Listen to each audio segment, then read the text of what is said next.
Hey geeks, this is Fran Chandler from New Hampshire. When I'm not crying on Soarin' or pulling on that yellow strap as soon as I sit down, I'm geeking on Walt Disney World with Curtis and the whole geekin' family.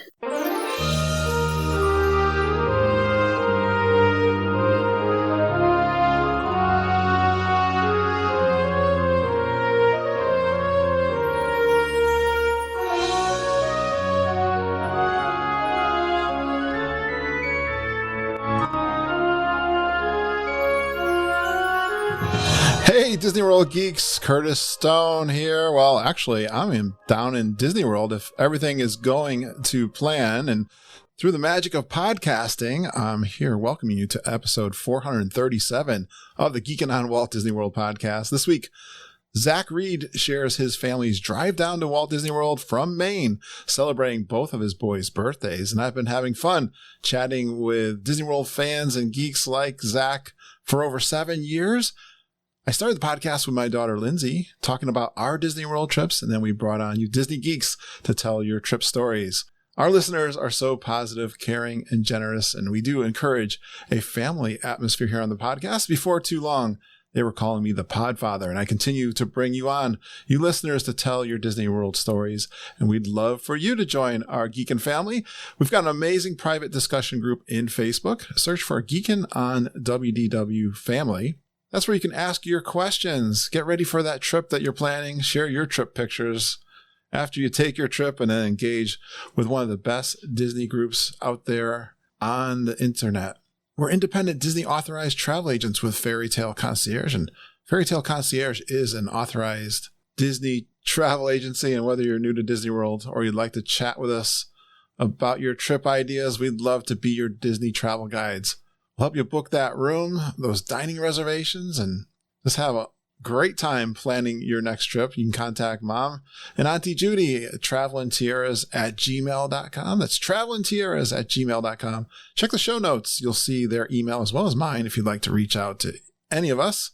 Yeah, if everything's going to plan, I'm in Disney World right now, and the bulk of that big weekend is probably all over at this point, but I'll be back to tell you about my trip real soon. But for right now, Zach Reed has come on for the first time to be a guest on the podcast. He talks about his two young boys. It's a birthday trip coming down from Maine, staying at Pop Century. His in-laws joined them for a little bit of the trip, and they hit some food like Deluxe Burger twice. And one of the boys has a top 12 French fries list from the trip.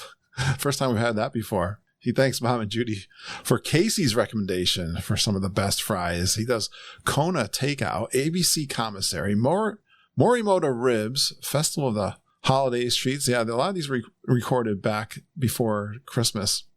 He talks about the Daz Pass and how he set that up. Beaches and Cream, he's got a great story there. A great Jessie meetup story, and droids and lightsabers for the birthdays. Also a little bit of Universal Studios. Well, Disney World is a great place to celebrate birthdays, isn't it? I'm looking forward to our dessert fireworks birthday party at the Grand Geekin' Gathering. I'm so excited for that. Let's go with Zach and his family, though, down to Disney World for a great celebration.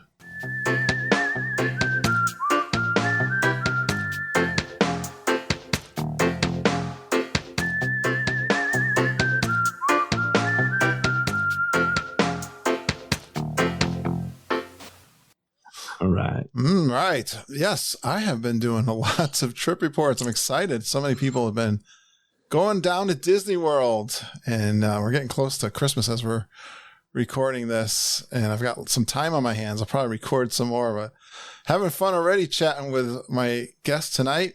I got Zach Reed. Hey, Kurt. Hey, geeks. Whoa, I got everything going on here. I jumped. That's all right. I got so many buttons going on. How you doing, Zach? I'm doing fantastic. It's a little bit colder back in Maine than it was down in Orlando.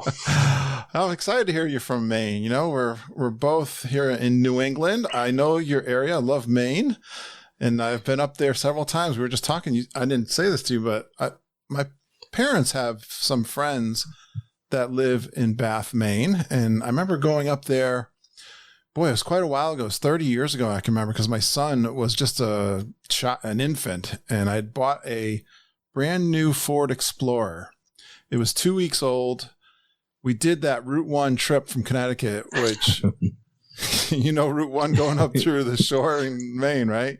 Yep. And in the summer, oh my gosh. Oh, no. My wife and I were at each other's throats. The baby was crying and hungry, stuck in traffic. Got to the little cabins, I think it was, up in Bath, Maine, and locked the baby in the car. Oh, no. I was like, the keys were in my pocket. We were checking in, and then we had to call AAA, and they were having trouble. I ended up breaking something on my brand new vehicle, too. Boy, but most of the time, we had some great lobster up in Maine, right off the docks. Yeah, the coast. It's beautiful up here, and it's really become a foodie kind of haven. I know, because I listen to the podcast that you're with me. You're a foodie guy, so everything relates back to food, right? Always. It was so much fun. Like there was this big picnic atmosphere. My dad and his friend, a couple of the guys, went out to the docks. He worked for the Bath Iron Works where they do the ships. Yeah, that's actually where I'm working. Yeah. All right. I figured if you're in Bath, Maine, there's a good chance, right? Big shipbuilding going on there. And they knew the guys coming off with the lobster pots. And we had, oh my gosh, I think I broke a record. Of course I was an adult, but I want to say I had 6 lobsters that day or something crazy. And he had fried shrimp and he was a big guy and he just sit by the grill and cooked all day, man. Had a few drinks and beers, and it was a good time. That's my kind of time. Good stuff. Yes. So we're going to talk about Disney World, though. We've got Zach. When were you down there? So we were down there the 28th of November to the 3rd of December. All right. And we had I have 2 sons. I have Caleb and Harrison, and Caleb turned 8 the first week of December, and Harrison turned 6 on the 24th. So like right before we were in Disney, we actually went to the park who must not be named before. And all so right. Harrison turned 6 at Universal. So we'll talk about that too. We'd love to talk. Matter of fact, Mom and Judy love to book Universal. They're really easy. I think we even get a better commission from Universal. So not to talk business, but we got no problem. Matter of fact, I've got the unofficial guide, Seth Kuberski, coming on. You'll hear him. I did interviews with them last week from the unofficial guide authors, and we'd go over Universal Orlando. So I'd love to hear a little bit about that too. We could, we'll save that for the end, even though you did it first. Sounds so this like is a birthday trip then.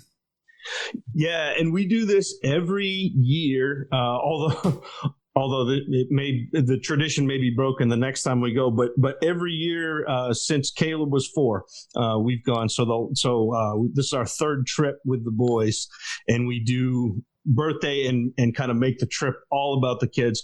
And Caleb and we've talked about this, and I know that you talked with the Tiaras a little bit a couple episodes ago about Caleb, but Caleb's autistic, and so it's a little bit a different experience for us because it's always kind of about what the boys want to do, and my wife and I get put second fiddle, which is fine because I'm excited when the boys are happy, I'm happy, and so that's all right. One of these days, once they get older, hopefully. Dad and Mom can get away. My wife and I was surprised the day that she said to me, because you may have, our story, you've been listening long enough. I know I went down for conferences. One day she said, what if I get Mom and Dad to watch the kids and I come down during the conference? I went, what? I was like, yeah, I never thought she'd say that. So hopefully you'll get that chance too. But I understand. We did it for the kids my whole life. I know. Mine, of course, are all grown up, but we did the same. And I'm reading through. You sent me about 7 pages of notes here. I gathered you drove down from Maine.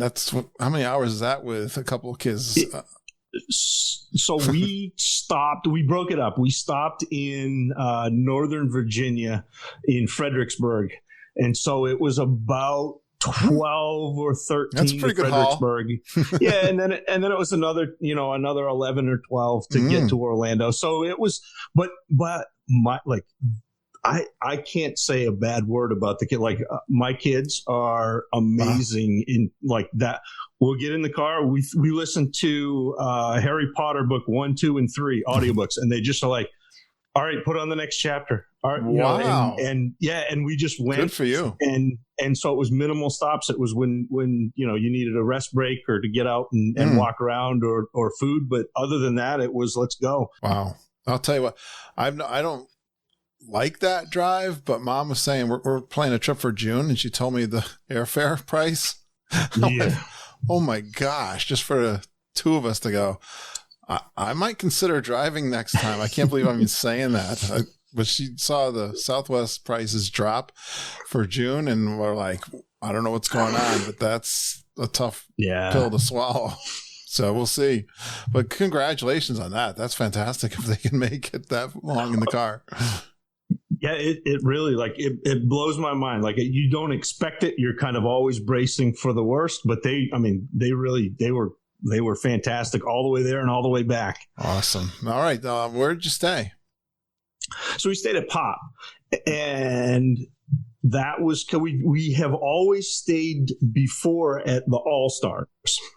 So it was a little bit of a bump up. It was a little exciting. And the last time we went, Caleb got so excited about seeing the Skyliners because they had just started. Oh, and we were like, all right, this time, Pop. Oh, okay. Yeah.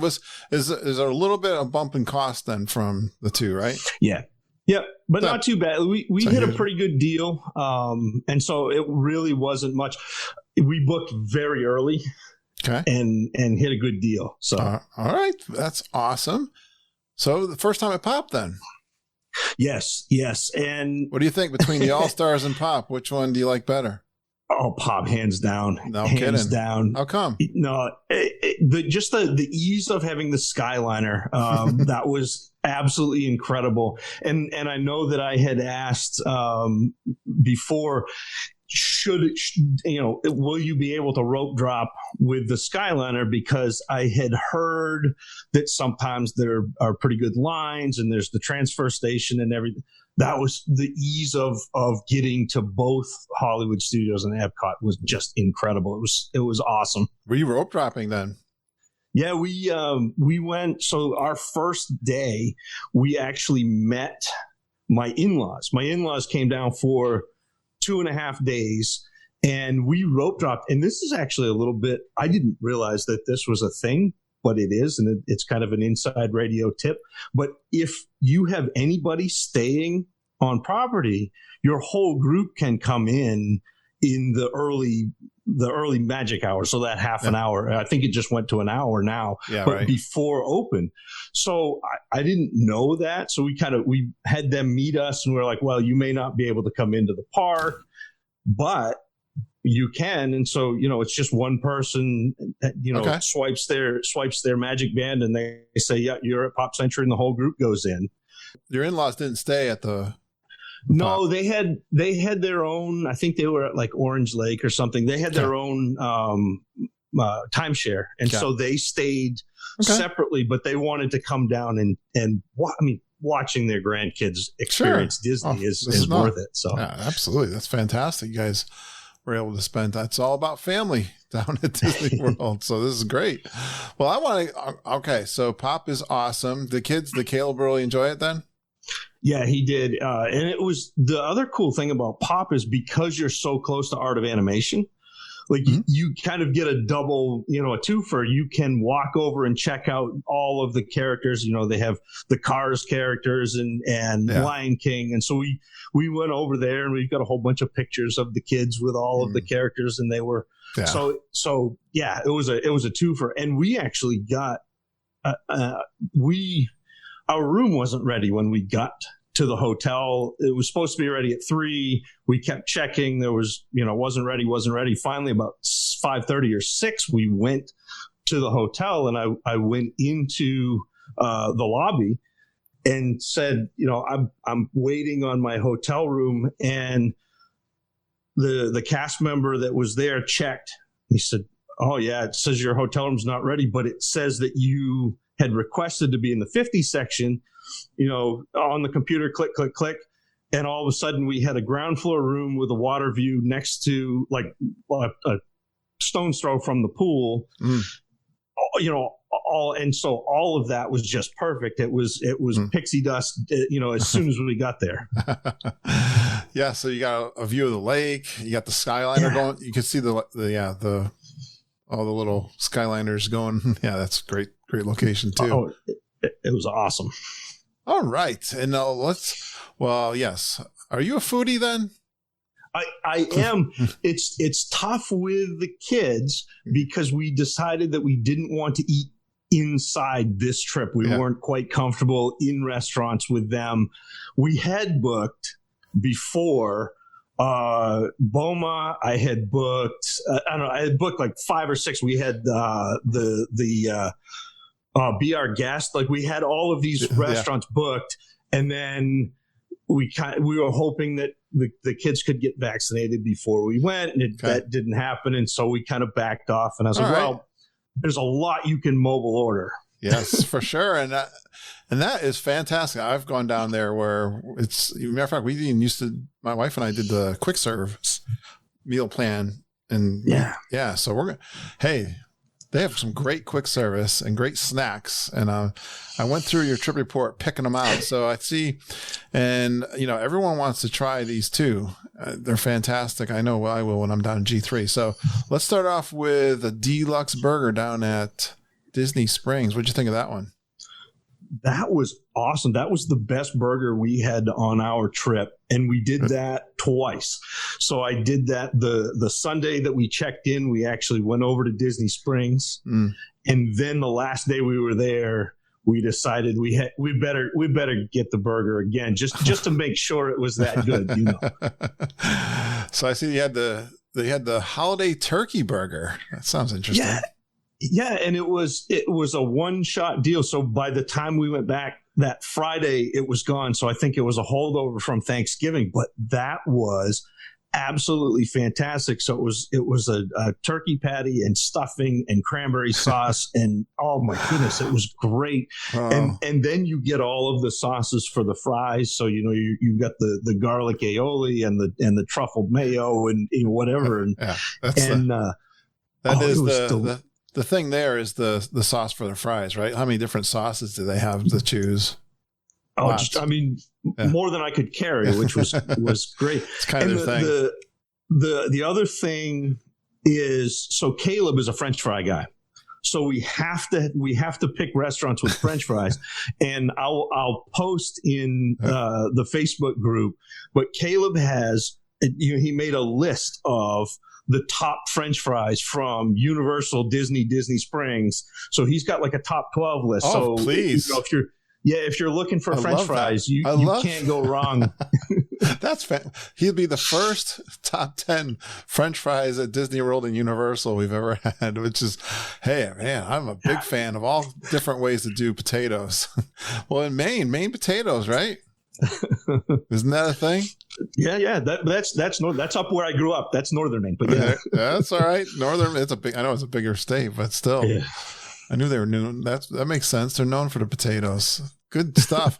Yeah, I know somebody. My wife would love this holiday turkey burger. I'll have to ask her if she's ever heard of it. Amazing, because I think they have what's the sandwich place down at Disney Springs? Oh my gosh, I'm forgetting. But they have a turkey. The Earl of Sandwich. Yes, thank you, Earl of Sandwich.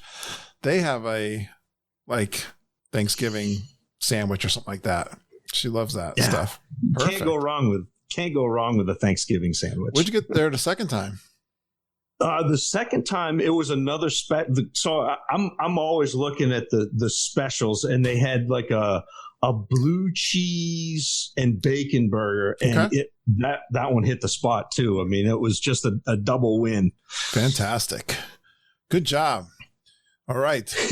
I hope you experimented though a little bit too. Oh yeah, always. And that's the other thing is for me, it's, if you're asking me what I want for food, it's yes. You sound like me more and more.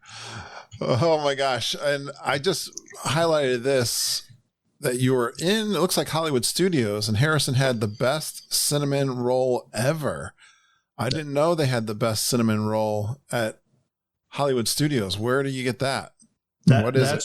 Yeah, that's what he said. And it was, let me try to figure out where I was. No, so this was out. No, this was still in Disney Springs, I think. Oh no, you're right. It was man, where was it?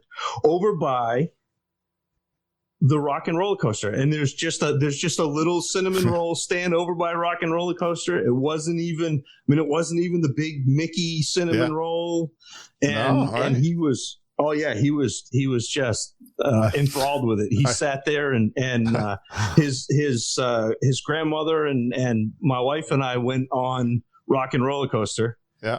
Against my better judgment. I'm not necessarily a roller coaster guy, but they wanted to do it. There was some nostalgia, and Harrison did not want to ride. And he's 6 years old, right? He is, but he's just barely tall enough to do basically everything. Oh, okay. Yep. But not necessarily brave enough. Yeah, I understand. I went with my youngest was 6 years old. That's kind of on the fence age, right? Yeah, well, and that was the thing. I mean, we there were a couple of things that we kind of deferred to them and said, "Hey, do you want to ride? Do you not?" Yeah.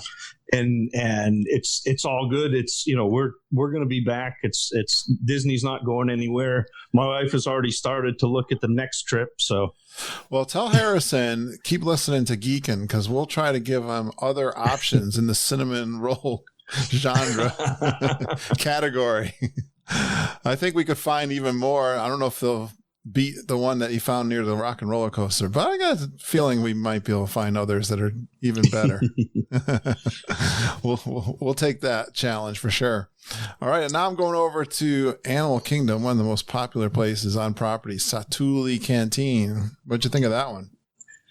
That was worth the wait. That Satuli Canteen, I wanted to go the trip before, and we had one of those. The boys got tired, and we couldn't stay. We went back to the hotel for a nap, and I missed out. Yeah. And so this has been 2 years building, listening to our podcast that everyone and their brother talks about it. And it absolutely lived up to the hype. I got the combo, the beef and chicken bowl with the green onion sauce. They had cuties and a pretzel for Caleb, so he was happy. And we found a cheeseburger pod for Harrison, so he was happy. And he also ate my blueberry lemon mousse for dessert. Like he had to taste test that for me and left me about half a bite. But no, Satuli was fantastic. Lesson learned for next time to get two of them, right? Yep. Yeah, I think that's another lesson. Remember someone else coming on recently saying some other kids kept eating all their desserts on them. Get to all you adult Geekin' family members. Nice. Yes, this is great. What's a cutie? Is like a clementine, an orange, like a tangerine, okay. but it's. The Cuties brand is one that has Caleb's stamp of approval. So we, when we were looking at places to eat in the park, and he would circle, all the places that had Cuties, and I was like, okay, so Satuli's on the list. We're good, even though they don't have French fries. They've got Cuties. So, well, I love that the Satuli Canteen keeps delivering. That's excellent. All right, another one he said. He said, this one's an absolute home run. Casey's Corner. I just got that joke. I get the kids. I'm allowed dad jokes. That was a dad joke, right? And that was specifically Mama and Auntie Judy in the chat, in the Facebook group said, if you are looking for French fries and you are looking for hot dogs, this is the one. because I had mentioned Harrison was a hot dog kid and Caleb, is the French fry maven. And so, that was absolutely thank you to them for, and the number one French fry on the entire trip, Casey's Corner. Good job. Mom and Auntie Judy finds the favorite Caleb French fry. Not surprised. The hot dog, now, did they have a hot dog? I mean, that thing's a foot long. Did they have to split it up or? No, Harrison attacked it. He went after it, asked if he could have some of my French fries. Oh, yes. The apple doesn't fall far. Very nice. That thing's huge. Wow. For an 8-year-old? Or Harrison? No, it was the 6-year-old. Yeah. Oh, my gosh. What did Caleb? Just the fries? Caleb had fries. Yep. But he said, like I said, they were the number one fry on the trip. He was very, very happy with them. They have cheese on them? Is that the? No, he just got the straight. He's a plain. He's a plain. Not even no condiments, no ketchup, anything. Plain shooter. He's a purist. Yeah. Not even over at Deluxe Burger. He didn't put. They got 75,000 sauces. Turned his nose up at him. Yep. No sauce. Wow, that is a purist. Fantastic. Casey's Corner. I know the simplest thing, right? Brings joy to the guys. All right, and I gotta hit this ice cream and Coke float at Fairy Tale Treats. Which one is that? Fairy Tale Treats. So that's the one kind of over by the Winnie the Pooh, the Adventures with Winnie the Pooh. Yeah, that's what I was thinking. Yeah, I highlighted this because I can remember going to amusement parks. I want to say it was more on the beach down in Wildwood where I first had my frozen Coke, my first one. And I was always like, loved that. And you couldn't get it anywhere except for like, an amusement park. And, Disney World's got so many different things and treats and whatever. And the Coke floats or the frozen Coke get overlooked. It's really funny. It took me back. So we promised Harrison that he could get an ice cream, and it ended up being later in the day that we went back and found one, because we were over at, I think, what is it, Aloha Isle that's over by Pirates and has the Dole Whip, and he wanted a Dole Whip, and Caleb wanted to go somewhere like I think we had a DAS for maybe Haunted Mansion or something. But so we kind of said we'll make a deal with you. We'll get ice cream later, and so this was it. But the Coke float takes me back to being 5 or 6, and there was a promotion at McDonald's for a while when I was little. That was Coke floats, and you get the big Coca-Cola glass with the Coke. Oh, yeah. And so I hadn't had one since I was probably 5 or 6, and it just was immediately. I was like, okay, we're at Disney. I've got the Coke float. I am 6 again, Harrison. Let's go. Let's go ride something. So the floats are fantastic. But yeah, Coke float. I'm with you there. I'm feeling what you're talking about, because yeah, those were really good when we were kids. Awesome. Yeah, they are.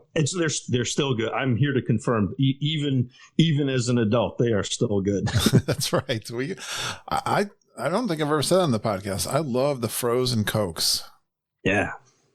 All right, let's take a look. I'm moving down here, and this was kind of interesting. Maybe we'll tell stories here as we get into this. You guys kind of split up, scattered to the wind, as you said here, and you end up you were in Epcot and you ended up over at Kona Cafe. Yeah. I was reading this. I had to read this a couple times to make sure I was reading it right. Yeah, it was the kids kind of got tired, and so we were in Epcot. So obviously I could take Britt and the boys and say, okay, you guys jump on the monorail and go. I had my car back at the Magic Kingdom. So, I mean, not the monorail, the Skyliner. So they took the Skyliner from Epcot back. And then about 15 minutes after I left them, I called my wife and said, do you want something for dinner? And she was in favor of that. And so I said, well, let me look and see what I can mobile order. And I could mobile order Kona. And I said, well, my car's over at the Ticket and Transportation Center. I'll take the monorail from Epcot to there and then walk to Kona, which was only about a 6-minute walk. Yeah. And so I was able to grab food at Kona and watch the fireworks on my way back to my car, which was just, I mean, it was great. And by the time kind of exploring, it was a little bit surreal to be on my, like, I haven't been away from my wife and kids basically for 2 years. I mean, we had the kids have been homeschooled. I was working from home. She was here. Like, it was, and so, like, to have, an hour or so where I was like, I'm on the monorail. I'm in the getting food at Kona, on the beach watching the fireworks. Like, it was kind of nice. And then I understand. I got back to the room and the boys were asleep, and so my wife and I had sushi, but by the light of the TV with the Disney Channel kind of going in the background. It was nice. I do see this was the first meal you were disappointed with, though. It wasn't quite what I had hoped. It wasn't the best sushi I've ever had, and that was kind of, you expect now Disney it does food right. Yeah. They've gotten to the point, like when I was a kid, you'd go and it was like the hockey puck cheeseburgers and hot dogs, but they have come a long way. And so I always tell people, they said, you go to Disney for your vacations. I said, well, first of all, I love being at Disney, but second of all, my two criteria for a vacation is I want to be warm and I want to be full. And Disney definitely delivers in both of those. I'll agree with that right off the bat. But yeah, it was a little bit of a disappointment at Kona. But again, it was part of that's probably my fault. I mean, I did a mobile order. I had to get over there. I had to get back in my car, get back to the. So we'll give them a pass on that. Yeah. Well, but I would not advocate the mobile order, Kona. If you're going to go and sit down. Is sushi a good thing to do takeout? My daughter does it from a Japanese place around the corner here, but she likes it. I don't know. I mean, there's a really good place in Brunswick, the next town over, and that's my wife and I had our special occasion. Okay. And the other thing that may have knocked Kona is we had a really, really great sushi meal the week before when we were at Universal. So. Okay. Oh, we're gonna get into that too a little bit. I missed one here, which was you did ABC Commissary. Yep. What'd you think of ABC Commissary? It was actually really good. It was better than I anticipated, and we ended up. I got there's like a pork taco type thing, and everybody and my mother-in-law had. There was I can't remember. It was like a farro salad with arugula and some type of, and she raved about it. She said that was one of the best meals that she had there. and you're not like, you're not expecting it from ABC Commissary. No, but it was great. We're hearing that. I said it. I had ribs there one time. I'm like, hey, they got ribs. Like, Happy Curtis. I made fun of ABC. I made fun of all of Hollywood studios for quite some time because it was pretty much like your park food boring. Now they mix it up over there too, I think. So interesting. Yeah, hear what you had. I had a shrimp tacos there. That sounds good too. They were very flavorful. Yeah, except for the one I dropped on the floor, but that's a whole other story. I was disappointed. Right, I don't like to drop food on the ground. No. I don't think the 5-second rule applies at Disney. There's a lot of foot traffic during COVID too. It crossed my mind though, Zach. I can tell you. I went, no. All right, we're gonna try another treat here. It looks like you did do the giant cinnamon roll, which we call the Mickey Colossal Head, right, over the Creature Comforts in Animal Kingdom. Yes, and so this is Harrison's little kind of weasel his way in because he knows that coffee is the first thing that is going to happen in the morning, and so he'll sidle up to either his grandmother or mom and say, can you get me a cinnamon roll? And I love this guy. He's got these blonde curls, and he's got those baby blue eyes, and he's got the dimples, and he just gives it that look. And he ends up with a cinnamon roll, and so he's happy. They've got coffee, they're happy, so it all works out. I gotta try that on Margita and Judy. Make sure whenever they're going for coffee, I get one too. It does not work as well for me. Like it works for Harrison, but it doesn't work as well for Dad. That's so sad. Awesome. Well, what do you think of the giant cinnamon roll? I did not hear any complaining. Yeah. I know that there was icing from one end of his face to the other, so that's always a good sign. Just like me. All right. Some more hot dogs and fries over, I don't know how to say this, Restaurantosaurus. I think I got it. Yeah, the Restaurantosaurus, and that was another foot long. Like that was the only option was a foot long hot dog. Was it as big as Casey's? It was. I think it was not as plump, but it was still a pretty substantial dog. Harrison didn't finish that one. I got like the last probably inch and a half to it, like, right. And it was not bad. I mean, it was slightly used, but still good. And Caleb was excited about the French fries there, although again, not quite Casey's Corner, but still decent. It's hard. Yeah, it's hard when you've had Casey Corner's fries. That's not fair. Not fair to the Restaurantosaurus. Yak and Yeti. What do you guys think of the Yak and Yeti quick service? That was pretty good. I had it was like lo mein type dish, and and Harrison, that was something that Harrison would dig on, and so that was pretty good. Again, it was one that we'd actually booked the Yak and Yeti like restaurant before we started doing all our cancellations. I was really excited about eating in there. Yeah, you got to do that one when you get next time. And so it was a little bit of a letdown. But it's not the quick service's fault. It was still very good. And the highlight of that meal, at least for Caleb, was there were some Disney ducks that just hung out next to his chair. I was like, you don't feed them.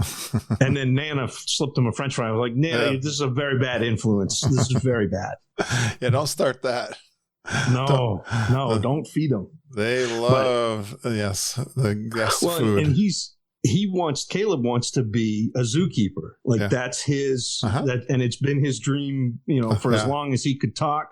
And so, being in Animal Kingdom, being that close to the ducks, but also doing the safari, that was just a really fun day. I'm with Caleb. I love the animals, and I'm fascinated by how tame they are, and they're so used to the guests. It's a lot. Did you guys get over to Rafiki's Planet watch? No, and that was one of the things that we really wanted to do, but we just ended up not having enough time. I think we ended up getting a Dole Whip float, and the boys ended up drumming for longer than we anticipated. And then we took in Nana wanted to watch the Kite Tales, the new that new show, and so we sat through the Jungle Book Kite Tales, which was pretty good. That's my speed. I mean, the Jungle Book was around when I was a kid, and so the music and King Louie. I mean, that's and so we didn't get to go out to Rafiki's Planet watch, but that will be another trip. We definitely have to get out there. Yeah, with Caleb, also we just learned the tours are back. Like, and I think some of the younger kids, there's some of the tours at Animal Kingdom, the backstage you can do too, to see how they take care of the animals. Yeah, highly recommend that. Like, I think they call it the Giants, something Giants tour, which you get to see the big guys, the elephants and the rhinos. That would be amazing. Talk to the cast members who take care of them. Oh my gosh. I think it was pretty reasonably priced too, but I would highly recommend with the kids if the age limit, I think that's one of the ones where you can get the kids back there. But. Yeah, that would be absolutely amazing. Like that's one of my friends who does fantasy football podcast is actually one of the zookeepers at the San Diego Zoo. Oh, okay. And so if you've ever watched the San Diego Zoo on Animal Planet, Matt is one of the guys who works for the polar bears. And so he and Caleb, whenever I record with Matt, I'll set Caleb up on my lap and they'll have a conversation about something that I have no idea. Like the last time they talked about Komodo dragons for like half an hour. I was Super. like, I don't know anything about this. So love it. But all right. Speaking of, let's I'm going to move on to more food. This is one I want to do is chicken guy. And then you got here Morimoto street food and ribs. You got me on both of those. What did you think? How did they work out for you? Oh, that was awesome. So I went to Disney Springs solo. So I left Britt and the boys at the hotel room, and they were in the pool doing laundry, that sort of thing. I said, I'll go get dinner. I'll be in charge. And so I went and got chicken guy, which was amazing. It was so good. And I had, the list of sauces, you talk about the sauces at Deluxe Burger. I mean, there's a wall of sauces at Chicken Guy. I mean, like more, like there's a these wall. Are dipping sauces, right? For like chicken fingers. And you get to pick, and there was like a wasabi honey that it was very thin, but it was so good. And all of the sauces there were great. I know. I heard so many people say like, chicken fingers at Disney World. I mean, it's like a staple, right? And then people have said they're the best. They were amazing. And then I walked over and got the ribs. So Morimoto, so Masaharu Morimoto, the Iron Chef, that's how I think of him. Right. That's his restaurant. And so that's been on my bucket list to do. I was like, well, I'm not going to go in and eat, but I'll stop by. I got the ribs. And then actually I walked by, there's another place called Yasaki, which does poke bowls. And so I got a poke bowl, I had the ribs, and I had the chicken fingers. It's kind of a little bit of a smorgasbord. And I was standing waiting for the poke bowl, and there were two women in line next to me, and I had my backpack on because I had the chicken guy and the ribs in the backpack, and then I got and they were both shopping, so they had their shopping bags, and they kind of looked at me, and I said, well. You guys blow off steam shopping. I said, I have chicken fingers, I have ribs, and this is how I shop. That's right. Is this how you do a buffet down at Disney Springs? That's it. Get a picnic bench, and now you got all your chicken guy and ribs. I love it. And I like how you put here, there is much rejoicing. What are you rejoicing about? It was great. I mean, it was one of the best meals on the trip. And I just, again, I came back to the room at Pop and just laid it all out on the bed, and you can just see the smile. It was like the Cheshire Cat. My wife just got this big grin, and I was like, I've done well. The man has been out hunting. Yep. And has brought back fried chicken and ribs. Well done. Good fun. Oh my gosh. Well, that was that was better than the sushi, I guess. Yeah, that was a fantastic meal. Oh my gosh. A little stop in, I know you were there for, was Food and Wine Festival still going on or ending? No, it had switched over to, but we didn't get, it switched over to the Festival of the Holidays, but we didn't get much time in there eating. Because the first day we were in Epcot, we had the grandparents, and so it was run to attractions.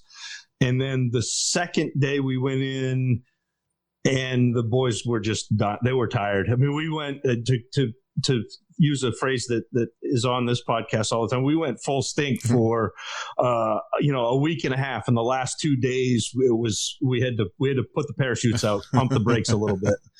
You mean Disney World was starting to win? Yeah, I think. I mean, we all win, but Disney came out definitely on top. The Epcot Death March Finally. Very nice. I see well, I was looking at the Japan for a sushi tree, soba noodles, a chocolate banana boba milk. Yes, and that actually Harrison stole again. You see a trend developing, but you'll learn one of these days, Zach. To get the chocolate banana boba milk was really good. I know I've heard you talk about the pearls, like the mango pearls, and it was an interesting kind of sensation and taste combination because the banana and chocolate were great, and then all of a sudden you're like mango. But it was good. It was good, and the soba was fantastic. What is that? That's what. So it's noodles, so like buckwheat noodles. And the last time we had something like this at the Japanese pavilion, it was cold. But this time for the Festival of the Holidays, it was warm. I didn't get any of the sushi. My wife ate that before I could even look at it. But you struck out on sushi this trip. It must have been good. But the soba noodles were great. They were fantastic. And it had a little, like a tempura fried shrimp on top. Uh-huh. Oh, perfect. Outstanding.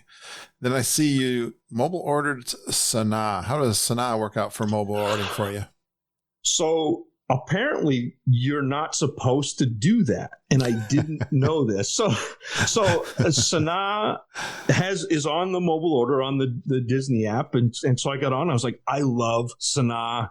I want to do the bread service. And my wife was like, perfect, order that and go pick it up. And I said, all right. So I ordered it. I get to the gate where they stop you. And he said, do you have a reservation? And I said, no, but I have a mobile order. And he said, I'm not supposed to let you in. And I was like, yeah. And so I said, well, if I call my wife, will you tell her that you're not supposed to? And he was like, you know what? He's like, if you that's go like in, the best line ever.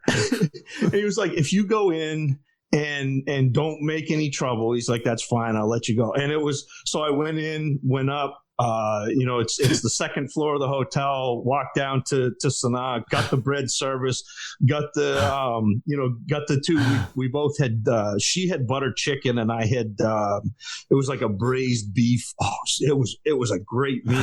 And I'm really thankful for the cast member at the gate that let me in. Have you thought of going into sales? No. Like, that is like the best line ever. Okay, I understand, but would you do me a favor and call my wife and tell her? And he's like, I ain't doing that. He knew. He's like, nope. Well done. That is fantastic. Well, so was it worth it? The risk and apologizing? Yeah, for sure. What? The bread service at Sanaa is second to none. Like it's so good, and all of the different chutneys and things to dip it. I mean, it was definitely worth it. So you took it back to the room. Yep. Oh yeah. Well done. Well, your wife is getting great meals back at the room. I try. I have to do. I have to do something. Because this was a different trip. I mean, we booked it knowing that things were not going to be Disney as usual, but you can make things pretty darn good, even the way the way things are right now. So that is probably one of the things with the mobile ordering here. I'm noticing we wouldn't have done this back in the day, right?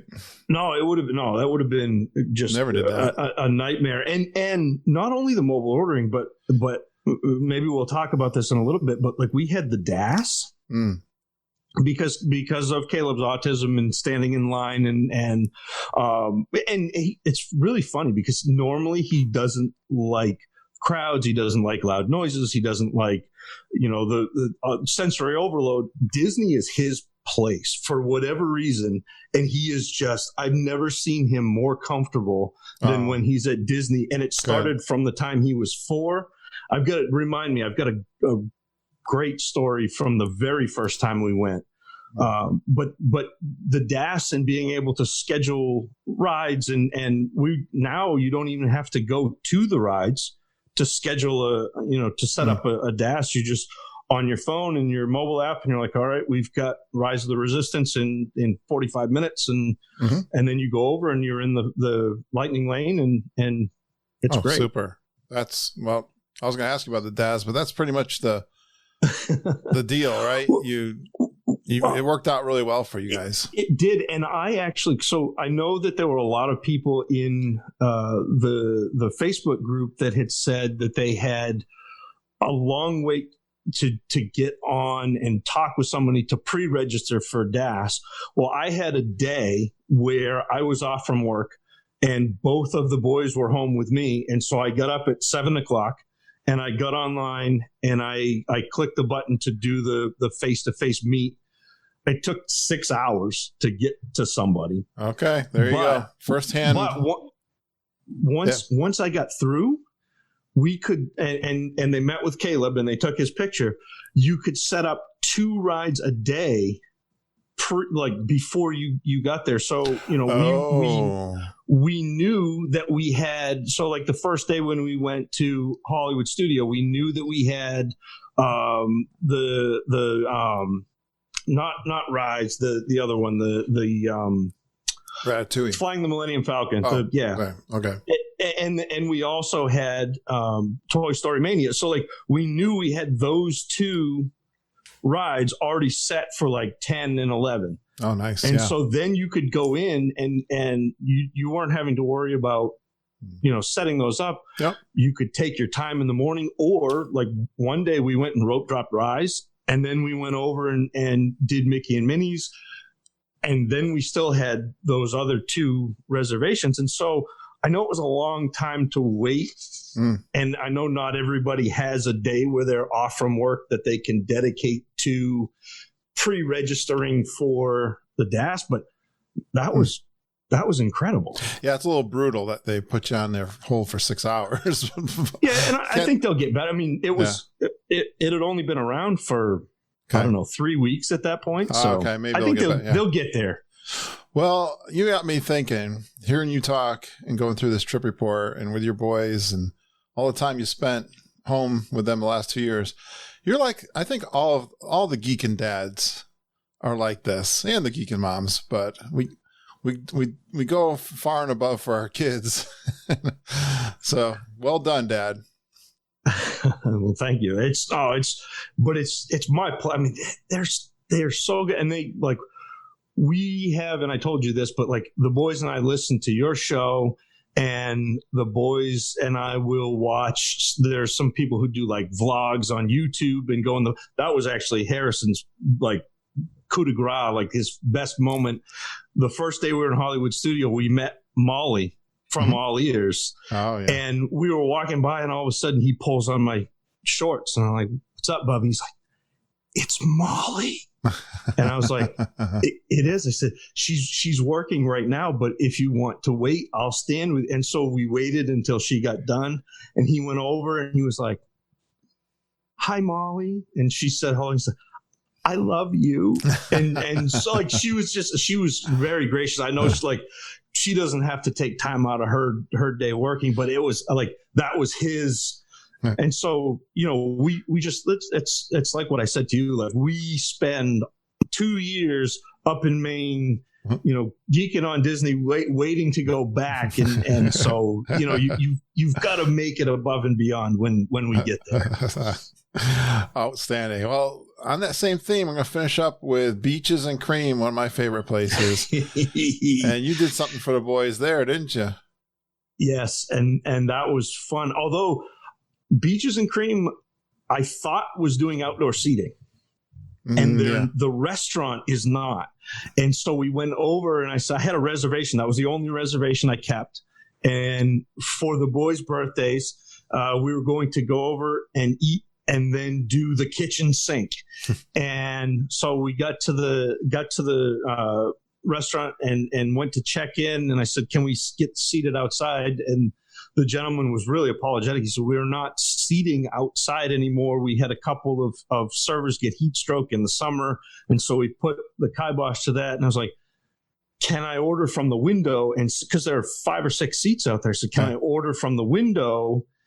I really want a kitchen sink. And he said, well, we have the Mickey sink. Oh, that's okay. perfect.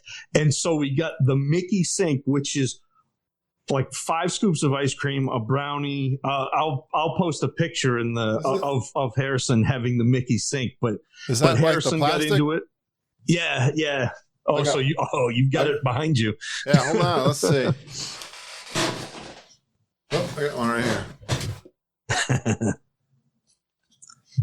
I got minis too behind me there, but you talking about that one? That's the one, the Mickey sink. You can use it for on your desk when you're back home. Well, so Harrison's got it right up in his room. He's got like it's in a place of high esteem up on his dresser now. So like a trophy. Yep.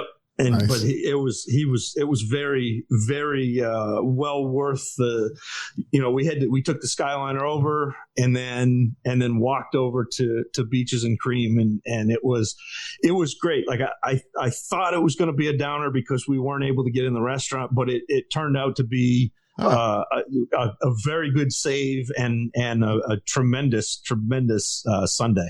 Those are yummy. Did you get a couple of those? Uh-huh. Did you just get one of those? We got one, but we got several spoons. Awesome. All right. Did we miss any of your favorite food, or did I cover it pretty good? I think you hit the food really well. And it was the only thing I will say is I finally got to the Yorkshire fish and chip. That was one of the days that we were in Epcot and the boys were tired and we were on our way out. I said, you know what? I'm going to mobile order this because I've wanted to go there. I hear so many people say such good things about it. And absolutely, like, that was fantastic. And my wife went over and got ice cream at Artisans de Glacis. And so the boys had ice cream. I had my fish and chips. It was great. And then we got on the Skyliner and rode off into the sunset. All is good with the world. Yeah, it's funny how I always shocked me. It's like, it's just fried fish. Why do people go nuts over it? So good, though. Hits the spot, huh? Yep. All right. Let's see. Where do we go from here, Zach? Any cool stories, pixie dust moments that we hadn't talked about yet?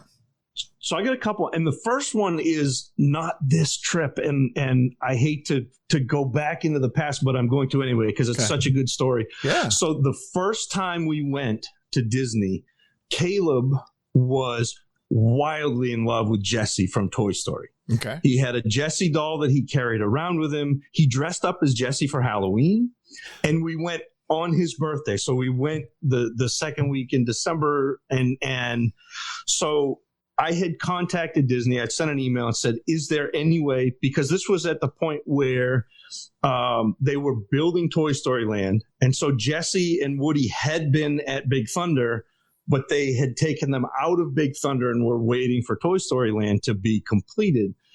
I sent an email and said, is there any way that we can, I've got a 4-year-old who it would be just smitten if we could meet Jessie. And I got a form letter back that said, we can't accommodate everybody and da-da-da-da-da. And I emailed back and I said, well, I appreciate you taking the time to respond. And it will have a great trip. I immediately got a response back from a person. And this cast member said, we can't set up an individual meeting, but if you tell me when you're going to be in the Magic Kingdom, I will set something up. And so I was like, okay. So we got to Disney and I emailed him and I said, hey, Mike, we're going to be in the Magic Kingdom and we're going to be there. And he said, all right, at 11 o'clock, be at the third hitching post on the left side of the castle. And I said, okay. And he said, they're going to do a dance party. Jessie's float will stop in front of there. and I will let the cast member know that Caleb will be there. Wow. I'm getting goosebumps talking about it, and so we got there, and one of the cast members comes over and says, "Is this Caleb?" I said, "Yep." And so she grabs him and brings him over to Jesse, and for 10 minutes, Jesse danced with him like undivided attention. I'm like, it was the most incredible thing, and I think that's kind of the impetus for Disney being Caleb's place, but it was just incredible. Yeah, that's an amazing story. I mean, I don't. Yeah. Hey, your mileage may differ. Yeah, well, it was definitely above and beyond, but it was absolutely incredible. That's quite a personal attention from long distance too, to put that all and to coordinate all that. I mean, that's it was pretty awesome, phenomenal, and it was like that's.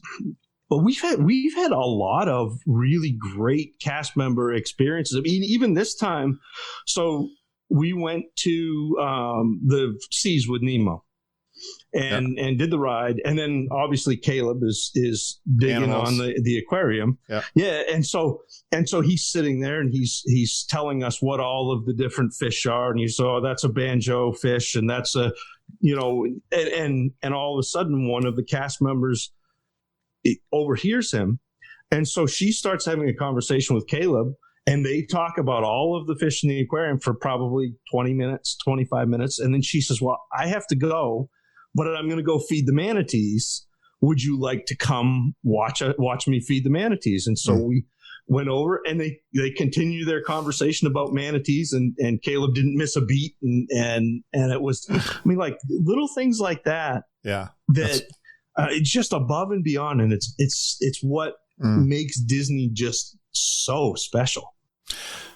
Well, now I know you did do Universal, but they don't really have the opportunity to do something like that. Maybe the character kind of thing, I suppose they could pull off, but they don't have animals per se. No, and like we enjoyed Universal, but it's not quite the same, at least especially for kids, younger, 6 and 8. Yeah. The Harry Potter stuff was fantastic. Right. Harrison got a wand on his birthday, and Caleb got one too. And they did all of the different places that you can do magic. And it was great, but it to me doesn't hold the magic. I mean, that's really what it is of Disney. It doesn't have that same atmosphere. It was great. Don't get me wrong. I like Universal. We had a great time, but it just doesn't have the same. It doesn't have the same feel that Disney. You're having a hard time describing it because it's not easy to describe. But there's a feeling and an attitude that's going on at Disney World still that trumps so many different places, right? The only word that comes is je ne sais quoi, which is French for I don't know, which like that's what it is. Like it's an indescribable, but there is magic at Disney, and it's magic from the time you're 2 to the time you're. I mean, my in-laws are 75. And they had a great time. I mean, it's still awesome. Fascinating to me, Zach. We've heard some people with all this great unpleasantness that's gone through, and that a huge, major corporation, especially in the entertainment space, there's none bigger than them.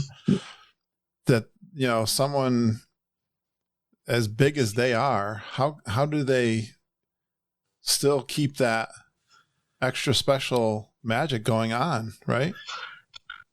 And it to me is the attention to detail. So we went the last day we were there, we rope dropped, but we didn't go on a ride. We went to Hollywood Studio, and the boys, Caleb built a droid and Harrison built a lightsaber, but we were probably 20 or 25 minutes early. And so I downloaded the app on my phone that you could interact with the park. So they were doing, they were hacking places, and one of the cast members that was working at the one of the shops walked over while Harrison was hacking Ogus, and he says, "I got my eye on you, kid." And Harrison turned around. He said, "You're hacking Ogus." He said, I'm going to tell her when she comes in." And he followed Harrison around and it was great. Like, it was this great interaction. And it's things like that little attention to detail that, again, you don't have to do that, but that's what makes that magic. I agree. Yeah. Those little character actors, I've always loved that part of Disney for sure. Don't miss that when you're down there. Interact with those. Those are some of those spur of the moment things, right? Yeah, and I think that and I mean, your daughter can speak to this probably better than I can, but I think that everybody that works there loves working there. They love being there. They love they love being part of that magic and making that for everybody else, and it shows. There's something so true. I learned about this with my podcast that I didn't know before I started it. And I had these questions with my group, and they would come on the show, or we'd have some kind of conversation, maybe on a Zoom call or something. And they would say, it's the culture that, and they would say I built, but me and the community have put together. And I think that's what we're talking about. Walt built a culture in his company. It's fascinating that they've been able to, for the most part, keep that. That's what it is. It's a culture. You don't, a lot of people just play with that, play within the rules of that culture. I mean, there's all exceptions. I'm not being I'm not stupid about it, and I've been there, and I've seen some cast members that have had a breakdown when they probably deserve to have that breakdown, but still, you're right. I mean, Lindsay, they do the training and everything, but I think you're right. There's a lot of people that love this atmosphere. They talk about going down there to work and being a part of that and doing that for guests. Yeah. And the other thing for me, though, is when somebody does that, like, I make sure, so I get a pretty good following on Twitter, but I make sure that I'm cast compliment, and I'm making sure that I contact Disney and that they know that I know, because I think that not only gets those people recognized, which they should be. I mean, that's what made our vacation, is every single person at Disney, working and coming together to make that great. But it also, the company knows that the cast members are doing this, and they should be recognized, not just by me, but by the company. And so that's like, I'm a big proponent of the cast compliment, and it's not as easy to do as it used to be, but you can still, if you work for it, you can still do that. And I think it's like, for me, we gave out 4 or 5, like we had 4 or 5 like above and beyond moments this trip, and it was just like, it made it. While you're there, was there another one? Tell me another story from. So there was another. So we had rope dropped Tomorrowland Speedway, because you got to get there early. Everybody wants to do tomorrow. No, maybe not. But the boys were so excited about driving. No, you were the only ones that rope dropped.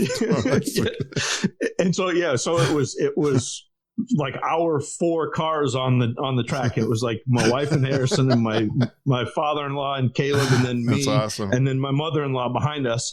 And so we did that, and that was great. And then I set up a DAS for Buzz Lightyear. Uh-huh. Well, apparently I'd set it up before DAS was supposed to be open. Okay. It didn't say that on the app. It just said go for it. And so I set that up. And so we finished our laps on the speedway. Are you gonna Are you gonna tell me you told the cast member tell my wife that we can't get on the ride? Are you use that line again? I brought her with me, and I brought her mother, so I had backup. But mother-in-law and wife. You explained it to them. So we went over, and I said, "All right, we have a DAS," and he's like, "Well, it's not." the lightning lane doesn't open until it was 9 or 9:30. Right. And I was like, oh, well, it says, and he's like, you know what? He's like, and he scanned us all in and got us through. And it was just like, he doesn't have to do that. He could say, you come back in half an hour and that's fine. Like I would have been fine with that. Right. Like no issue. But the fact that he just said, the app has been funny like that. Not, hey, idiot, you messed something up. It was, the app has been funny like that. Here, let me scan you in and go. And that was one of the rides that. It probably wasn't crowded at that time, was it? Yeah, or it was. There was like a 40-minute wait. Like it was longer than. Yeah, it was longer than. Yeah. So Sweet. we got to go. We got to go on that, and again, it was just one of those things where you don't have to do that. It's not going to break my trip, but it definitely made my trip.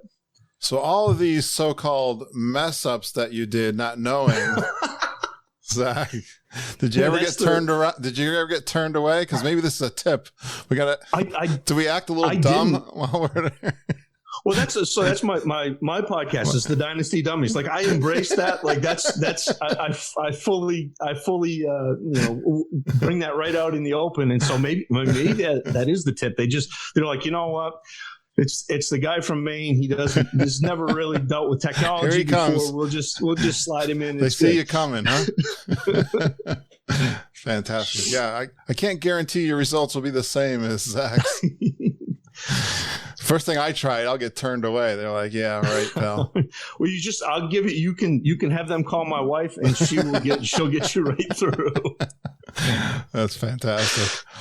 My gosh, you are full of stories. When I looked at your trip report, I was like, I'm not sure he's going to have enough material here, but it was no problem. Hey, did you splurge on anything? Well, the lightsaber, and the droid. So those were the big birthday presents. And we let the boys kind of pick out what they wanted. We said, you got the option. You can do a lightsaber, you can do a droid. Caleb said, I am building a droid with a red head, a black body. He's going to be C7, R7. And Harrison said, I am a Jedi. And so he built the lightsaber. And so my wife went with Caleb. I kind of finagled my way to go with Harrison and built the lightsaber, because that, like, man, that experience, I don't know if you've done that, but that is absolutely incredible. I hear this all the time. It's like the best experience at Disney World. Oh, it was so great. And like watching him, because you get to pick out all of the parts of your lightsaber. You get to pick out the hilt and the kyber crystal. And he was just so excited doing it. And he made sure, he's like, Dad, I got this. And I'm like, okay, that's fine. Nice. And he had his together before either of the adults on either side of him were even close. And then, to listen to, so you have the cast member that's giving kind of the backstory, but then when you get ready to, engage your lightsaber for the first time, you have Yoda talking to you, and you could just see Harrison, and I know I was, he's just the big eyes, and you're like, this is we're here, we're at Galaxy's Edge, we are in Star Wars. Yeah, you're a Jedi now, and he got to turn on, on the big green blade, and it was like, that was the splurge, and it was 200 and change, but. Man, it was like, again, it was one of those where it's a once in a lifetime, and it was a birthday, and it was okay, we saved for this, and we're going to make it, beyond special. And it was. So do the boys know the Star Wars movies? Oh, yes, they do. And it's funny because we waited and waited and waited and waited and waited. And then Harrison comes home from school, and he's like, yeah, something Luke Skywalker. And I'm like, what? And he's like, oh yeah, my friends all play Luke Skywalker. And he's like, and when you're asleep, I get on YouTube and I watch Star. And I'm like, okay, well, if you're going to do that, then we're going to I'm going to control like what we're watching. And so we did the old school, like the original 3. Yeah. And they absolutely love it. And so Harrison on Saturday mornings will come crawling to bed and he'll be like, Dad, can we watch Return of the Jedi? And wow. I'm like, you know that I'm going to say yes. Like that's cool. Because I can't so that's been kind of our thing is the Saturday morning, crawl in and watch Star Wars. And so it's so cool to like watch them kind of live it. Yeah. I know that's from my generation. It's really cool for me to hear the kids today. Yeah. Loving those old movies that started in the 70s.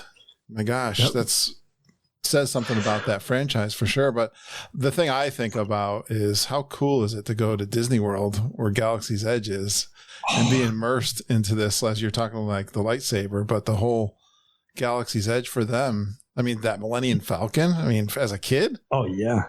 How real must that? The reality of it all is pretty amazing. And they both got to pilot it because we had 6 people because we had, we had my in-laws and my wife. So they both got to pilot the Millennium Falcon, which is just like, that's just incredible. Caleb he was ducking a little bit and we may not have gotten all the coaxium, but it was so much fun. And it's that to me is the best part of Disney with a family is watching the kids enjoy Disney because you've been there as a kid. No, I was never there. You did. Yeah, I know you did. I've been there. Like I got to go once. So I got to go once it was like 87 or 88. Mm-hmm. It was like right when the Captain EO, like Epcot was a thing, but there wasn't anything else. Yeah. And like that experience and like remembering what it was like to be that age and just see the castle and see Space Mountain and then to be able to like re-experience that vicariously through the kids is just so much fun. Oh my gosh, you're killing me. Yeah. I think, where I come from and as kids, we were never able to go and experience something like Disney World. Now, probably when I was a kid, it wasn't really like it is today, but it's so immersive. It's such, all of the talks about imagination and the possibilities of what's in this world. Yeah. I have to say I was sheltered, but I had no idea a place like this existed until I was an adult and went. But I think for kids to go and see, especially at the edutainment that they had in Epcot and stuff, and just experience something so amazing. Yeah, and that was a cool thing because we went on Figment's Journey into Imagination, and like I remember that again as a kid, and to ride through that, and then at the end where you've got all of the different the different things that the kids can play with and learn through, and we spent probably half an hour, maybe 45 minutes, just letting them play. They had all of the different musical instruments on the floor where they could jump and make music, and then you have all of the different lights and just watching them. Yeah. Kind of drink all that in, and it's so much fun. It's such a different place than Bath, Maine, where you've got the shipyard and you've got school and you're explaining it better than I was. Like I grew up in a factory town. We knew about going to work and in the factory and I grew up in a mill town, so it's the same idea. And like the only reason I went as a kid was I had an uncle who he got out. Like he ended up in the Apple business, and then he ended up, making a lot of money. And it was, hey, why don't you come with us, Zach, and come to Disney? And so I went with my Uncle Steve and his family when I was 6 or 7, and it was great. Yeah. But then I'm back in Lincoln, Maine, the mill town. And so now to be able to kind of afford that opportunity for my kid, like it's a no-brainer for me. Like we don't splurge on things. It's like I told you before, we're an every 2 years family, but we don't go out to eat a lot. We don't, we don't I understand. spend on extra things. But every 2 years we're going to Disney, and it's going to be great. And it is every time. It's better than the last time. It's better than you anticipate. Oh, you're so fantastic. Great job, pal. I didn't want to skip this a little. I caught this, and I want to give my friend Glenn a shout out. I love how you said before bed, you re-listened to episode 371 of Glenn Kessler's Insights to Getting Rise of the Resistance boarding group. So did your homework pay off? Absolutely, it did. We got it was boarding group 29. Well, boarding group 29 for Remy's Ratatouille, and it was that was fantastic too. We got to, and you can use DAS for that. So once you get a boarding group, okay, when your boarding group is called, you go over and there are cast members outside, and you just go over and say, hey, we have a DAS pass, we have a boarding group, and they say, okay, go speak to the guy at the lightning lane. Boom, boom, boom, you're in. And cool. So it wasn't, even though it was a boarding pass and you had to get in the virtual queue to get the ride, it was still accessible for Caleb. We didn't have to wait in line. We didn't have to wait in a cramped situation where there are a ton of people. And so that was, and like I said, full shout out to Glenn and you for doing that episode. I remembered it and I was like, I need to go back. I need to listen. I don't want to miss any fine detail. I need to make sure I get this right because we have one shot. So true. It's such a lot of pressure on you. I know, but I gotta say, I can't think of too many people who have struck out. No, using those tips. I've been noticing in the Facebook group that since then I've seen 5 or 6 or 7 people, shout out Glenn and say, hey, thank you. And for sure, like tips like that, you don't necessarily, like, if you know them, you kind of assume everybody does, but not everybody does. And having that resource, having the group, all of the geeks, is awesome. Like, I can't believe it took me this. I listened for 5.5 years, and it took me this long to get in there and interact, and it's been awesome. Did you? I know. I think you've alluded to this, but did you ask some questions, or when you were getting ready to go down, or what? Yeah, I definitely did. And you did a couple with the Tiaras, but I also asked a lot about the DAS system and outdoor seating and that sort of thing. And because you've got so many people in that group who have such a wide range of experience, and they're all connected by Disney, and there's this real sense of family, that my questions would get answered 7 or 8 or 9 times, and I would just be like, this is awesome. Like this, there's so much information and so many helpful people, and it's great. Would you like to say something nice about our podcast? Oh my gosh, Zach. I don't know where else to go. You're flooring me. This has been really good. I do want to, what else about, we talked a little bit about Universal Studios. Tell me about your experience there. Where did you stay over there? So we stayed over at Dockside at Universal. So that was one of the hotels that's actually across Route 4 from the parks. I think that if I had to do it again, I would probably spend the extra, whatever it was, $20 a night to stay at one of the other hotels. That's the one thing, though, about Universal is the hotels are so inexpensive. Mm-hmm. Like, I think we were, it was under $100 a night to stay at the Dockside. Like, that was mind blowing. And so you can't even stay at the Hampton in Bath for that. and there we are at Universal, but you had to you had to be on the bus, and and it was kind of the Wild West in terms of COVID protocols in Universal. Okay, yeah. As opposed to Disney, where Disney is like, if you're inside, you're masked up, and if you're in a queue, you're masked up.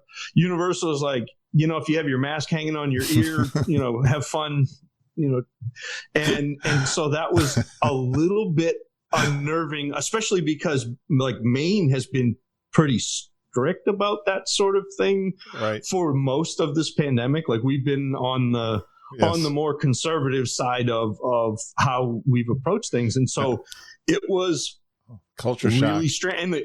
And the kids were like, he doesn't have his mask on. It's like, yeah, no, like they don't have to have their, even on the transportation, like you're on the buses, and it's like, and so that was a little bit different. And like I said, the entirety of Universal is a little bit geared toward like adventurous people. Yeah. And so it's not necessarily as geared toward the kids. And even some of the rides that are like kids rides are a little more intense than I anticipated. And so like, I mean, we took Caleb wanted to go on the Men in Black ride because he was like, this is like Buzz Lightyear. I'm like, okay, we'll do that. And then all of a sudden it starts spinning, and he's like, I don't want to spin. And I'm like, I'm with you. Like, I don't want to spin. It's a little more intense.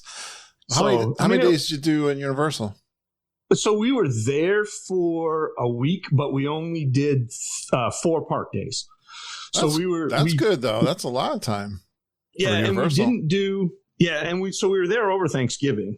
Okay. But we didn't go in the park on Thanksgiving. Thanksgiving I mentioned that we had a really good sushi experience. Yeah. So Thanksgiving we went to, there's a restaurant in City Walk called Cowfish. Oh, okay. And so it's a combination burger sushi restaurant. All right. So, which was perfect because Harrison could get a burger. Okay. Yeah. And you got my your wife sushi. and I could. Yeah, my wife and I could get sushi, and the French fries were top 5 for Caleb. And so it was this beautiful, and we sat out on the balcony. We could look out over City Walk. You could see 2 or 3 of the roller coasters, and so it was just this really nice. I mean, it's different. Like normally you have Thanksgiving at my grandmother's house with like 40 or 50 people, and this was just the 4 of us on the balcony at Cowfish. But it was great. And from my mind, it was probably the best meal I had on the trip. Yeah. It's like, reminds me of the movie, The Christmas Story, when they're having their turkey dinner at the Chinese restaurant. Yeah, exactly. One of my favorite movies of all time. Reminds me of my childhood and my old man. But, well, let's finish up with some tips. Can you give the geeks any tips from this experience that you had?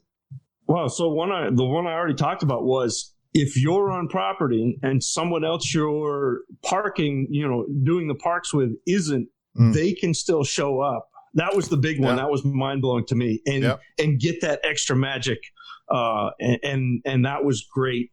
And the other thing that I will say is if you have a member of your party that needs the disability access services, don't hesitate. They have made that so easy. And we even had a snafu with it where we went to the concierge. We went to guest services and said, hey, for whatever reason, this isn't coming off our like Disney app, like the app.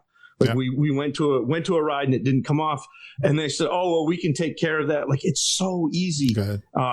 And we've done it before where we did the DAS services when we first got to the park.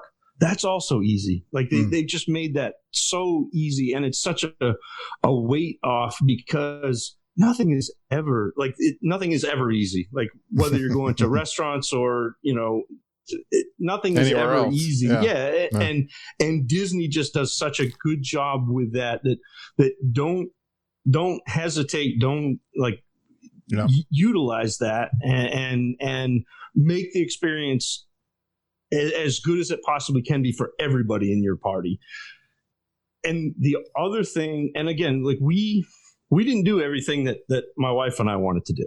Like we didn't get to, and I know that that's a hard thing, and like we didn't get to, ride roller coasters together. We didn't get to eat around the world, but we'll have another trip that we will one of these days. Yeah. And that's it. And like, and so it's, to me, is making sure that everybody that you're going with, and it's hard, is having fun. Because you can do that. It's a tightrope. It's tough, but like we had such a good time and still missed. And you're never going to be able to do everything. I mean, Disney is so big, and now they've got the 4 parks, and even with the food, you've got food in all of the resorts, and you can't do everything. So many experiences, I know. Yeah, and so just like, figure out what you need to do. Right. Prioritize. Do that, I know. And then just have fun. Like we didn't plan probably as much as a lot of people do. I know a mistake you made. You had the grandparents there, and you guys could have escaped for a night. So we tried to do that one night, but they had parked at the Ticket and Transportation Center. Yeah. And they didn't have car seats. Oh, okay. And so they would have had to drive, and I don't think they could have parked in our hotel. Better, yeah, it was just that was my fault. You didn't do anything for yourself. I understand. But they offered, like doing Sanaa, being able to order Sanaa, being able to order Kona, being able to go and get food at Disney Springs, like that's all for me and Britt. And so we did our stuff, but it's primarily, you could have used the night for just mom and dad. I think you guys deserve that. I tell you, I had a 7:30 reservation at BOMA on a night when the grandparents were there. Yeah.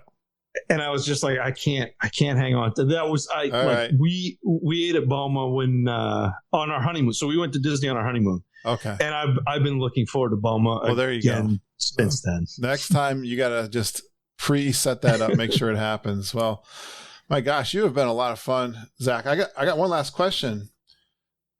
When you think about this trip, what's that one moment that's just going to stay with you? The memorable moment from this trip? It's honestly, this is going to be strange because it's not about the kids. It's not about me. It's not about my wife. It's about my mother-in-law. Oh. And she is huge Avatar fan. And we ate at Satuli, and it got dark. And all of the bioluminescence come out, and she was like, "This is incredible." And I said, "Caleb, do you want to take Nana on Flight of Passage?" And he said, "Yeah, okay." And so we went and did Flight of Passage with my mother-in-law, and she sat on one side of Caleb, and I sat on the other. And he was just like, "Oh, this is amazing." And we got done, and she is just tears streaming down her face. And that was, I'm like, it was such an experience for her, being immersed in Avatar, but also being with Caleb and seeing how, him being brave and into this. And it was just that whole thing. Like, nice. For me, that's going to be the memory of the trip. Well done. Well, you were full of stories. That was a great one to end on, Zach. Fantastic. Yeah, it's those emotional moments that we all look forward to and remember. Man, this was so much fun. Hey, before we get off, I know you're a podcaster too. You want to promote your podcast? Tell everybody what you podcast about. We didn't even mention it. Yeah, so I do a fantasy football podcast called The Dynasty Dummies. Although we're a little sparse lately, we usually do every week, but it's been hit or miss lately. But if you like fantasy football or parody songs, I do a parody song to open every week. So Dynasty Dummies. I like fantasy football too. We've got a little geeking competition going on right now with a 10-team fantasy football, and I always love promoting what our listeners are also doing too. So, hey, thanks for reaching out to me. I'm glad you finally became part of the private Facebook group and recommending it for others. I think you are too. Oh yeah. Well, no, thank you very much. This was the whole, it's been kind of a whirlwind. Like I reached out to you and then got in the group and went on vacation, and now I'm on the show, and it's a little surreal, but this has been so much fun. I really appreciate it. You're awesome. Yeah. Stay in touch, pal. I hope you let me know when you go back again. I'd love to have you on the show again. Yeah, so I think my wife is setting up January 2023. Like she's already rolling. So outstanding. Well, all right. Have a great Christmas and New Year coming up here, and a happy holiday. Hope you got some time off from work. Yeah, I'm off the next 2 weeks, but thank you. Nice. And you have a great Christmas and holidays too. And all the geeks. This is such a great community. I love it. Thanks, pal. Please stand clear of the doors. Por favor, manténganse alejado de las puertas. Thanks, Fran Chandler, for the intro this week, which was actually released a year ago. I would really love to have some more intros from you guys. You can create one for us. It's fun. Just email them to me, kurt.stone@geekinonwdw.com.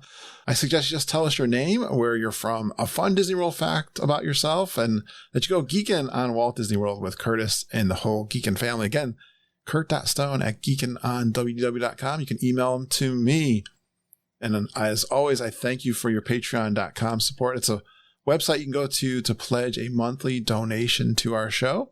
And it's also a place you can get some bonus podcast episodes. You're going to get those live recordings once I return from Disney World from the Grand Geekin Gathering. I'm so excited to record for you and to give you updates as they happen. The next day, I get up in the morning and tell you everything I did from the day before. So you get that firsthand commentary on how my trip is going, and I'll release those into patreon.com. It's actually a really fun and easy platform to release podcasts, and easy for you to pick up from your phone too. You can subscribe to those. There's instructions on how to do that on my website. Check out the website to get into the patreon.com. I'll give you the URL for that too. And as always, thanks for supporting Mom and Judy and their travel agency. You can email them at travelandtiaras@gmail.com. I'll be getting ready for my next trip once I get back from the G3, where I'm going in June. Mom and Judy and Ken and I, we're going down for our anniversaries. Judy and Ken are celebrating their 50th anniversary. Mom and I, 34, something like that. I better go find out. It's in that number that I can't remember. Actually, I do. It's 33. There you go. Well, we're committed to helping you enjoy your Disney World vacations. Just reach out to me if you'd like to do a trip report, or reach out to the Travel and Tiaras if you'd like to book your trip. Kurt.stone@geekinonwdw.com. Thanks for going geeking on Walt Disney World with us. We really appreciate you listening and geeking with us every single day. We love you, geeks. Have a magical day, and I hope all your dreams come true.